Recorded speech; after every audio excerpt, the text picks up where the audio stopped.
Step two is define what that perfect person looks like. So whatever you're going to hire for first, figure out, hey, are they a full-time employee coming to my office? Or are they a virtual assistant? Are they a freelancer? Is it full-time, 20 hours a week, project-based? I like to define what it's actually like to work for me, because what it's like to work for me is probably different than what it's like to work for you and everyone else out there. Yeah. I know myself pretty well. I know I talk fast. I know I'm direct. I'm not the most touchy-feely, huggy person in the world. And I want to hire someone who can work in that environment and thrive in that environment. So I like to identify what it's like to work for my business, what it's like to work for me, and really figure out what does that perfect person look like. And budget is in there, because the last thing you want to do is hire someone, invest not only your money, but your time into them, and then realize in 3 weeks that you can't afford them, and then you have to start all over again in 2 months. So really defining that in step two is very important.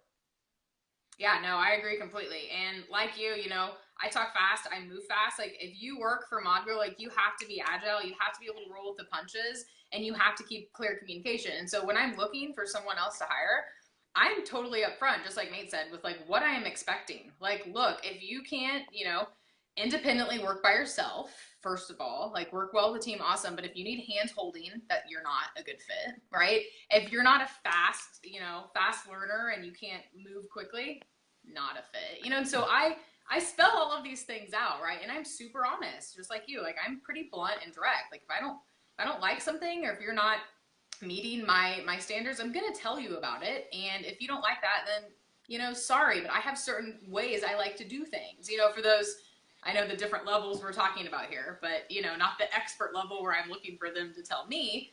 These are people that, you know, I know what I want and I like things in a certain way. And so that's another thing too, you guys, because some people have, they only like to do things certain ways, and that may be fine for other agencies.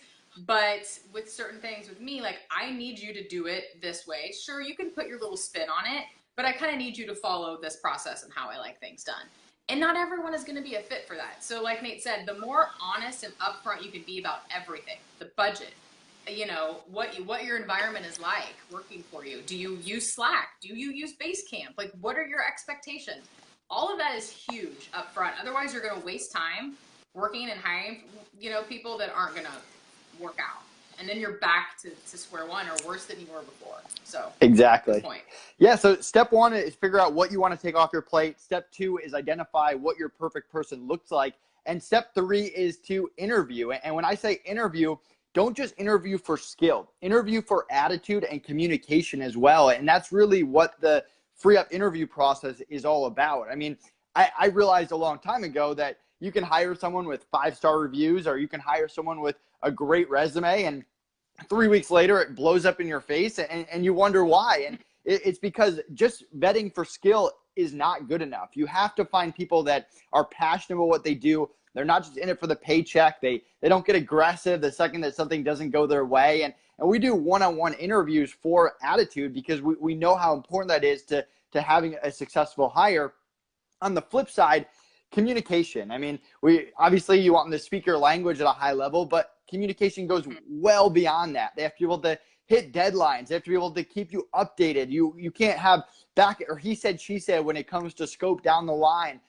Being able to give estimates and get approval on hours. And we have 15 pages of communication best practices based on my own hiring experiences that they have to memorize and get tested on before they get on the platform. So don't just focus on skill, do attitude and communication as well. And if you are using FreeeUp, what I tell the clients is focus on what you're looking for. What's a good fit for you? If you know that, hey, okay, we've done a lot of the attitude and a lot of the communication, a lot of the skill, hey, figure out, hey, what like we talked about in step two, what's it like to work for me? Hey, can you work fast? Hey, can you work by yourself?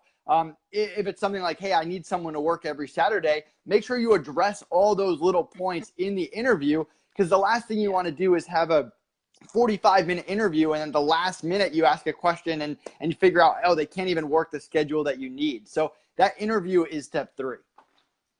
Yep, I love that. No, communication is huge. That's like the number one thing that, you know, I'm looking for is communication. Like I need to know. And even if they can't, you know, complete something, let's say I work with a freelancer and they tell me they can complete it by this date, And then they're like, oh crap, I can't. Well, tell me before the date comes. Like, that's all you got to do.